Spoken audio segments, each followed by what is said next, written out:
नमस्कार मित्रांनो, स्वागत आहे तुमचं आमच्या फॅमिली ब्लॉगमध्ये. आज आहे रविवार आणि रविवारचं एक विशेष ठरलेलं आमचं काम असतं, ते म्हणजे भाजीपाला घेणं.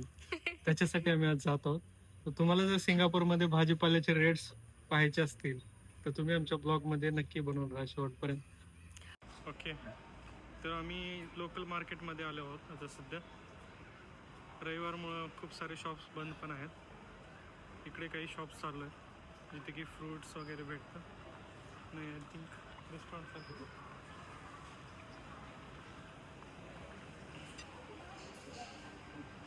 हे आमच्या फरा मॅडम आहेत.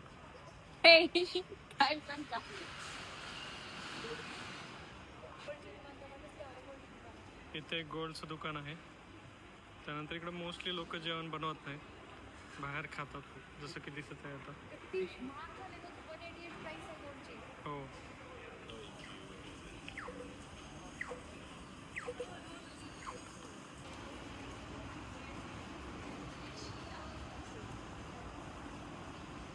आपल्याकडे जसे जागोजागी बस स्टॉप असतात, तिथे एक बस इंटरचेंज आहे. इथून खूप सारे बसेस लागतात कुठे पण जाण्यासाठी सिंगापूरमध्ये. खूप स्वच्छ आणि खूप चांगल्या प्रकारे मेंटेन केलेलं असतं. पण इकडे फुल एअर कंडिशनड असतं, त्यामुळं एकदम थंडगार असा अनुभव येतो. आणि हे इथे ऑटोमॅटेड ज्यूसचे मशीन्स आहेत, ज्याच्यामध्ये आपण पे केल्यानंतर असा एक QR जनरेट होतो. त्याच्यावर पेमेंट केल्यानंतर इकडे मशीनमधून ज्यूस वगैरे. आता इथल्या मॉलमध्ये जे असं खाली कपडे वगैरे सेल लागलेला असतो, तर हा सेल फक्त कपड्यातच नसून हा सेल कधी कधी मेकअप किटचा असतो, कधी कधी जॉबचा असतो. मला एकदा म्हणजे फंटॅस्टिक गोष्ट ही वाटलेली मला. तर जॉबचा सेल जो असतो ना, तो फक्त लोकल लोकांसाठी किंवा ज्यांच्याकडे PR वगैरे आहे त्या लोकांसाठीच हे जॉबचा सेल असतो. कारण इथे जॉब संधी खूप जास्त आहे, पण कमी करणारे लोक खूप कमी आहेत, कारण बिझनेस जास्त करतात, त्याच्यामुळं अशा गोष्टी खूप आहेत इथे. तर या साईडला थोडेसे केकचे वगैरे शॉप्स वगैरे आहेत. जसं आणि एक आहे प्रत्येक फ्लोअरला काहीतरी नवीन युनिक असं शॉप आहे. आणि फूड कोर्ट तर इतकं मोठं आहे की एक पूर्ण खालचं सेक्शन तेवढं पूर्ण फूड कोर्ट असल्यासारखं आहे इथे. पण आपण काही जास्त खाऊ नाही शकत, कारण मोस्टली नॉनव्हेज असतं. आणि त्यानंतर अशी छोटी छोटी दुकानं आहेत जिथे की अशी क्यूटसी गोष्टी आहेत, ज्याच्यामध्ये कप्स मग्स, जे तुम्हाला गिफ्टिंग वगैरे करायचं असेल किंवा घरी पण वापरण्यासाठी आपण म्हणजे घरचे असं क्रॉकरी सेट्स वगैरे अशा टाईपचे पण आहेत. आणि एक जापान होम म्हणून आहे, त्याच्यामध्ये पण खूप सुंदर सुंदर असं हे युनिक अशी व्हरायटी आहे त्यांच्याकडे पण. ते पण मी कधीतरी गेल्याच्यानंतर तुम्हाला नक्की दाखवेन. आणि जे फूड कोर्ट म्हणत होती, हा चक्क फूड मॉल असल्यासारखा आहे खालच्या साईडला, इतका मोठा. आणि इथे ॲट्रॅक्शन म्हणून ना असे बलून्स वगैरे लहान लेकरांना फ्रीमध्ये देतात, कारण ते येतात म्हणून. परत नंतर काही काही ठिकाणी असं खाण्यावरती काही काही ऑफर्स वगैरे पण असतात खूप ठिकाणी. तर इथे पण तसंच आहे, मोस्टली ऑफर्स वगैरेच असतात सगळ्या गोष्टींवर, कारण इतके सगळे कॉम्पिटिशनमध्ये आहेत.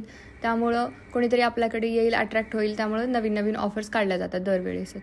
मग मिनिसो पण होतं. मिनिसोमध्ये आपल्याकडे पण मिनिसो आहे, तुम्हाला माहिती असेल मिनिसो. पुण्यामध्ये मुंबईमध्ये खूप सारं मिनिसोचं आहे. मिनिसोमध्ये मोस्टली काय असतं, छोटे छोटे क्यूट सामान भेटतात, जास्त काही नाही मिनिसोचं पण. त्यानंतर आम्हाला जायचं होतं याला फेअर प्राईसला, कारण फेअर प्राईस पण इथलं खूप मोठं आहे.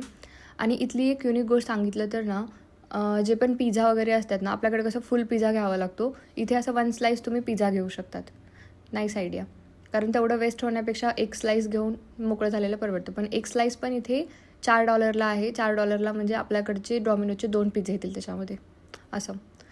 तर मग मी इथे तुम्हाला सांगत होती की बेरीज वगैरे कशा आहेत, रेट्स काय आहेत बेरीजचे वगैरे. तर हे आहे ब्लूबेरी, स्ट्रॉबेरी. नंतर हे आहे मुस्कॅट द्राक्ष, जे की आपल्याकडच्या द्राक्षापेक्षा थोडेसे वेगळे असतात. ऑस्ट्रेलियावरनं वगैरे हे लोक हे करतात, म्हणजे मोस्टली तिकडनं सामान घेऊन येतात ऑस्ट्रेलियावरनं. कारण फेअर प्राईसमध्ये जास्तीत जास्त सामान ऑस्ट्रेलियावरचं किंवा मलेशिया असं असतं. चायनीजचं पण असतं, बट चायनामध्ये मोस्टली पालक किंवा सियाबीन असल्या टाईपचे ते पालकाचे प्रकार खूप सारे आहेत, ते असतात. नंतर फिलिपिन्सवरनं पण येतात, केळी वगैरे तिकडनं असतात. त्यानंतर ही चेरी टोमॅटोज. मग इथे तर खूप साऱ्या म्हणजे असं व्हरायटीमध्ये आपल्याला हे भेटेल, सामान भेटेल. आणि फेअर प्राईस आता जसं आपल्याकडचं डीमार्ट आहे तसं इथलं फेअर प्राईस आहे. त्यामुळं मोस्टली बाहेरच्यापेक्षा इथे एक 10% किंवा 5% असं लेस प्राईसमध्ये आपल्याला वस्तू भेटते कुठली पण. हां, जर तुम्ही फिरायला वगैरे जाणार आहात किंवा जर इथून कुठेतरी ट्रॅव्हल करणार आहात आणि तुम्हाला चॉकलेट्स वगैरे घ्यायचे, तर डेफिनेटली तुम्हाला इथून चॉकलेट्स घ्यायला जास्त परवडेल, कारण इथे खूप स्वस्त भेटतात चॉकलेट्स. आता ते म्हणजे $21 आहे ते. $21 म्हणजे किती, 1500-1600 रुपयाला तो बॉक्स आहे पूर्ण. म्हणजे असं एक्सपेन्सिव्ह आहेत गोष्टी, बट ठीक आहे. मग तुम्ही तेवढं खरेदी पण करू शकता, असं काही नाही आहे. त्यानंतर मग इथे भाजी मार्केट पण आहे. भाजीपालामध्ये कसं आपल्याकडच्या जास्त भाज्या ज्या असतात ना, पण ते हायब्रिड केलेल्या असतात जास्तीत जास्त भाज्या. तर आता हे झालं भाज्यांचं सेक्शन. तुम्हाला मी पुढं दाखवते. काही काही भाज्या तर इतक्या हायब्रिड केलेल्या आहेत. आपल्याकडे जी साईज भेटते भाज्यांची त्याच्या डबल ट्रिपलनी इथे साईज आहे त्या भाज्यांची. प्राइसेस जर तुम्ही म्हणत असाल तर डेफिनेटली इथे प्राइसेस तुम्ही आता हे करू शकता. तुम्ही तिथे बघा, त्याच्यावरती लिहिलेली जी पण प्राईस आहे ना, त्याच्या तुम्ही एक 3 पट लावा प्रत्येक गोष्टीला. जर $1 असेल तर आपल्याकडचं $1 आता इथलं झालं 69 समथिंग झाले. त्यानुसार मग आता प्राइसेस आहेत. आणि दुधांचे इतके प्रकार आहेत. दुधांचे पण चॉकलेट मिल्कपासून भेटतं इथे डायरेक्ट, ते पण मिलमधनं बनवून येतं. त्यावरती पण वेगळे वेगळे हे असतात, म्हणजे ब्रँडिंग केलेली असते. त्यानंतर हे आहेत फ्लावर्स सेक्शन. फ्लावर्सची पण वेंडिंग मशीन आहे. त्याच्यामध्ये ते फ्लावर्स वगैरे असतात. खूप सारे फ्लावर्स इतके महाग आहेत की आपण गेस पण नाही करू शकत की इतकं खरंच कॉस्टली फ्लावर्सचं बुके पण असतो का. हे आहे फ्रूट सेक्शनमध्ये. खूप सारे फ्रूट्सची व्हरायटी आहे. कारलं आहे, मलेशियावरून आलंय. हे खाली रेड चिली पण आहे. हे सगळे प्रोडक्ट्स मलेशियाचे दिसत आहेत तिथले. भेंडी पण आहे इथे. Lemon, mini lemon. ही भेंडी आहे 2.63.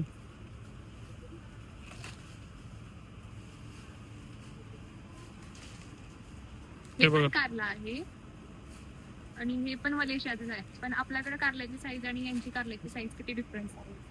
तेवढं मोठं. मला भोपळा काही वाटला होता, नंतर नीट वाचल्यावरती बिटर काढली. वाळू कसल्यासारखं वाटत होतं, पण खूप गाजर ही आहे. काय आहे ते, काकडी आहे.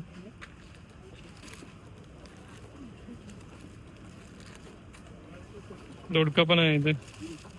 बापरे, किती मोठं. कसा खाणार एवढं मोठं. हे काय, भोपळा, वांग आहे रे. वांग आहे. सॉरी, कसले मोठे आहे. माणसासाठीच आहे ना. ही मुळा. ते हे वाटतंय जे हो ना. आर्टिफिशियल वाटायला. हो, पंपकिन हे असल्यावरून आले.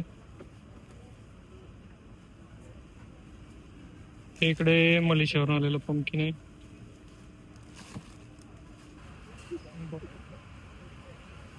स्वीट कॉर्न बघा किती छान पॅक केले. ते इकडं काढलेले, ते इकडे पॅक केलेले. हे जपानवरून कुकुंबर आलं. हे बघ, कलरचे ते चांगले. नाही रे, मी पहिल्यांदाच पाहिलं. हा, एक ना पर्पल कलर, ब्लॅक कलरचं पण. हा बघा, इथं आहे बघा ब्लॅक कलरचं पण. हो, कोरियावरून आलेत आय थिंक. हा, त्यांच्याकडेच खाते तसलं काय पण. ते आणि चायनावाले सारखे खायला. कोरकडे ऍग्रिकल्चर रान नाहीये, त्यामुळे ते स्वतः काही बनवून पिकवत नाहीयेत. सगळे प्रोडक्ट जे आहेत ते बाहेरून एक्सपोर्ट केलेले असतात. बाहेरून इम्पोर्ट केलेलं. सिंगापूरकडे असं त्यांची शेतीचा प्रकारच नाहीये. सगळं ते इम्पोर्ट करतात. इव्हन टोमॅटो पासून सगळ्या भाजीपाला तर ते वेगवेगळ्या देशाकडून घेतात. त्यामुळे इथं प्रत्येक कंट्रीचे प्रोडक्ट्स अवेलेबल आहेत.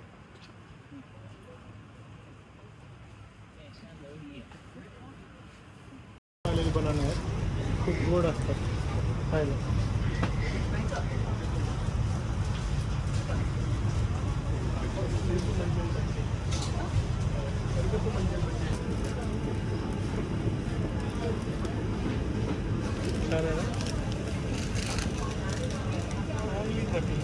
हे वाला आहे 2,500 रुपयाचं छोटासा. आता इथे युनिक गोष्ट ही आहे, इथे दवा आणि दारू एकाच दुकानामध्ये मिळते. मॉल असलं म्हणजे काय झालं, बट मोस्टली इथे कसं नाही, छोट्या छोट्या दुकानामध्ये पण जर तुम्ही पाहिलात ना, तर तिथेही असं एका ठिकाणीच ठेवलेली असते हे वाले पूर्ण हे सगळे ब्रँड्स वगैरे जे पण आहेत ते पण. काही काही बॉटल्स खूप अशा युनिक दिसतात, असं वाटत नाही. शॅम्पेन वगैरे पण जे पण आहेत ना, असं खूप युनिक दिसतात. बट इथे गव्हर्नमेंट स्वतःच म्हणजे ते असाईन केलेलं आहे किंवा त्यांना परमिशन दिलेली आहे की तुम्ही सेल करू शकता एकाच ठिकाणी. सो इथे आहे सगळं एकत्र भेटतं. कारण मी जेव्हा पहिल्यांदा जेव्हा आली होती त्यावेळेस मी खूप शॉक झाली होती अरे इथे Like एकत्र असं. होते सगळं असं झालं होतं माझं.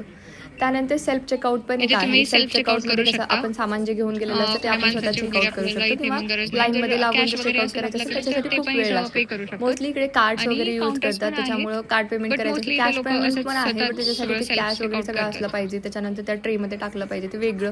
त्याच्यावरती एक वेगळा व्हिडिओ बनवूयात आपण. तो खूप छान आहे एक्सपिरियन्स माझा.